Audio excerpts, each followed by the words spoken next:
La SEC envisagerait d'imposer une amende de 2 milliards de dollars à Ripple, a annoncé le directeur juridique de l'entreprise, Stuart Alderoty. Donc c'est une très grosse alerte. Où en est l'affaire entre Ripple et la SEC ? On le voit juste après. Le Crypto Daily. Mon nom est Benjamin Cohen. Et vous êtes bien sur le Crypto Daily. Le podcast qui traite de l'actualité crypto, NFT et métaverse. Dans vos oreilles, chaque jour, du lundi au vendredi.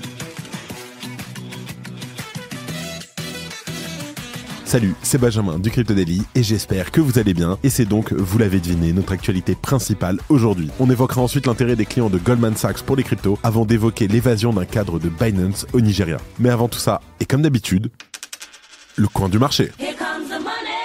Here we go. Le marché des cryptos repart de l'avant. Le Bitcoin gagne 5% sur les dernières 24 heures et se situe à un prix de 70 500 $. L'Ethereum suit la même trajectoire avec une hausse de 5% pour un prix de 3 645 $. Le BNB gagne 2%, le Sol lui 4%.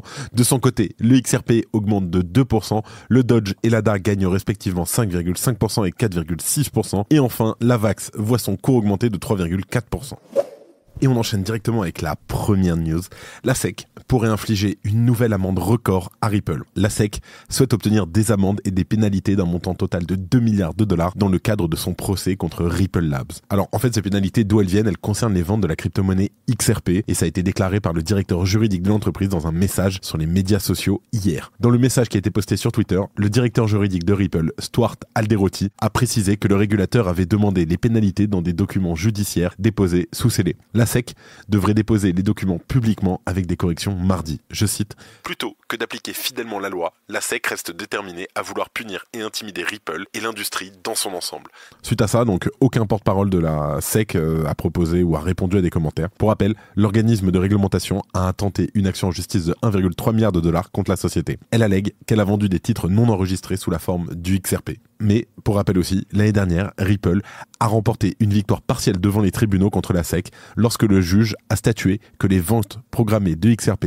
aux investisseurs particuliers n'étaient pas considérées comme des titres. À l'inverse, la juge a aussi déclaré que les contrats de vente institutionnelle d'une valeur de 728 millions de dollars constituaient effectivement des ventes de titres non enregistrés. L'affaire a donc été bien sûr très suivie, car elle est l'une des plus importantes intentées par la SEC dans le domaine des cryptos. Et bien que la SEC ait en partie gagné l'affaire, la justice a causé un revers très médiatisé à la SEC en statuant que les XRP Ripple vendus sur les exchanges de crypto-monnaies publiques ne répondaient pas à la définition légale d'un titre. La juge a d'ailleurs rejeté la demande de la SEC d'abroger cette décision pendant que l'affaire est en cours.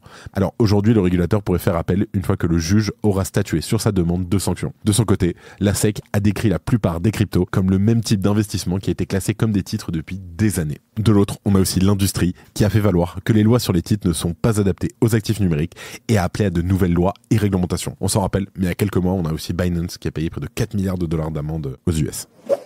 Si je vous disais que gérer vos comptes et vos cryptos pourrait être rémunérateur. Imaginez un monde où votre compte bancaire et votre portefeuille crypto ne font qu'un. Des transferts instantanés et gratuits en euros ou en crypto. Ouais, vous avez bien entendu. Instantané et gratuit. Avec Wiggle, dites adieu à la complexité. Ce n'est pas tout. Wiggle réinvente le cashback avec jusqu'à 7% de retour sur vos dépenses. Qui aurait cru qu'utiliser son argent pouvait aussi être rémunérateur ? Et si vous cherchez à maximiser vos rendements, Wiggle vous offre des opportunités d'investissement directement depuis l'application. N'attendez plus. Rejoignez Wiggle dès maintenant et prenez le contrôle de vos finances. Lien en description.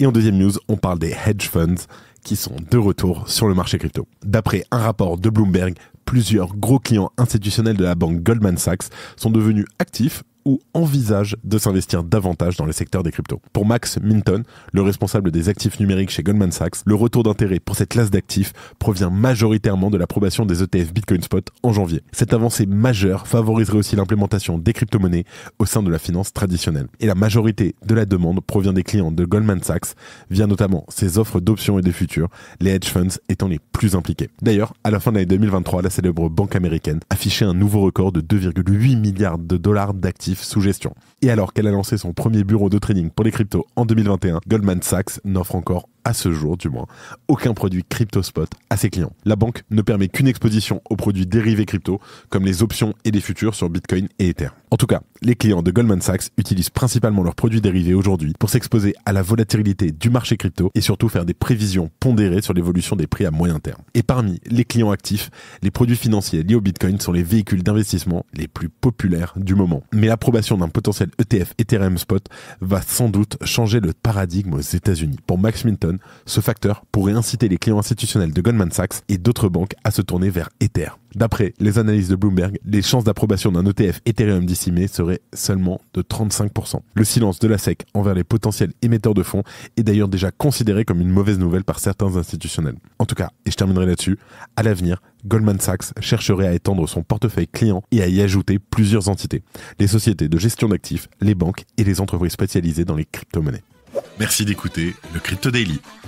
Et enfin, dernière news, alors un peu cocasse la news, mais on a un cadre de Binance Nigeria qui s'est évadé pendant une enquête. Alors je vous explique. Quelle est la situation exacte de la plateforme de Binance au Nigeria ? Pour l'instant, c'est encore difficile de répondre à cette question sans risquer de tomber dans les approximations. Il semblerait que le gouvernement nigérian reproche à Binance et d'autres plateformes d'avoir facilité le transfert de plusieurs milliards de dollars, avec, comme conséquence supposée, un effondrement de la monnaie locale, le Naira.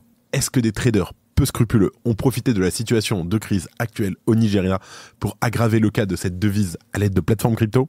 Ou le gouvernement cherche-t-il tout simplement un coupable pour ne pas avoir à rendre des comptes dans le fiasco de sa monnaie numérique de banque centrale, le e-Naira ? Alors, à ce stade, toutes les options restent pour le moment ouvertes. Et quoi qu'il en soit, deux hauts responsables de Binance, donc un britannique et américain, se trouvaient toujours enfermés dans une maison d'hôtes surveillée par la sécurité nationale en fin de semaine dernière. Et cela alors même que la période légale de 2 semaines qui avait été initialement fixée par la justice avait expiré. Mais tout semble s'être accéléré durant le week-end. Les dernières informations publiées par le média local Punch permettent de déterminer une accélération notable dans le traitement juridique de Binance au Nigeria. Il semble que depuis ce début de semaine, le fisc local ait engagé une procédure officielle à l'encontre de l'exchange. Et selon les informations disponibles, l'agence fiscale nigériane vient d'émettre 4 chefs d'accusation à l'encontre de Binance. D'abord, au sujet du non-paiement de la taxe sur la valeur ajoutée et du non-paiement de l'impôt sur le revenu des sociétés. Ensuite, à propos d'un défaut de production de déclaration de revenus et de complicité d'aide à l'égard de ses clients afin d'échapper aux impôts. Des accusations qui engagent également la responsabilité des 2 dirigeants de Binance qui sont eux détenus au Nigeria. Sauf que, et c'est le moment un petit peu cocasse, c'est que l'un d'entre eux s'est apparemment fait la malle, c'est pas du tout un jeu de mots avec Carlos Ghosn, en fin de semaine dernière. Une évasion réalisée au bénéfice d'une prière à la mosquée voisine dans le cadre du Ramadan. Et selon les informations disponibles, ce dernier aurait déjà réussi à quitter le pays à bord d'un vol international alors qu'il n'avait plus son passeport en sa possession. En tout cas, ce nouveau chapitre dans l'affaire Binance au Nigeria démontre que la justice locale semble bien décidée à mener ce dossier devant la justice.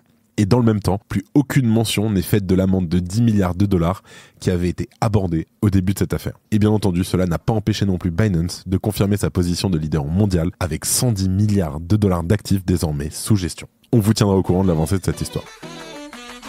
Et avant de terminer, les actualités en bref avec notre partenaire, Bean Crypto.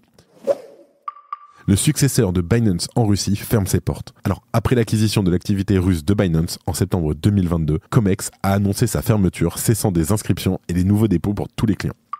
Do Kwon transféré vers un camp pour migrants illégaux. Alors Do Kwon, le cofondateur de Terraform Labs, je sais que vous savez qui il est, on en parle tous les jours, je n'en peux plus, reste dans une situation juridique complexe avec une extradition en attente et son placement dans un centre pour migrants au Monténégro. L'OFAC sanctionne 13 entités ayant aidé à contourner les sanctions russes. Alors, l'OFAC des États-Unis a imposé des sanctions à 13 entités et 2 individus pour avoir facilité l'évasion de sanctions au profit de ressortissants russes via des services liés aux crypto-monnaies. Binance Academy lance une formation gratuite pour les développeurs. Alors, la Binance Academy et la BNB Chain lancent un cours en ligne gratuit visant à former de nouveaux développeurs Web3. Cette initiative, elle répond à la demande croissante de compétences en développement Web3. C'est la fin de ce résumé de l'actualité du jour. Évidemment, pensez à vous abonner pour ne pas rater le suivant, quelle que soit d'ailleurs l'application que vous utilisez pour m'écouter. Rendez-vous aussi sur Twitter et LinkedIn pour d'autres contenus d'actualité exclusifs. Je crois que j'ai tout dit. Faites attention à vous. Demain, il n'y aura malheureusement pas de podcast. C'était Benjamin pour le Crypto Daily et je vous dis à jeudi. C'était Benjamin pour le Crypto Daily. Merci et à très vite.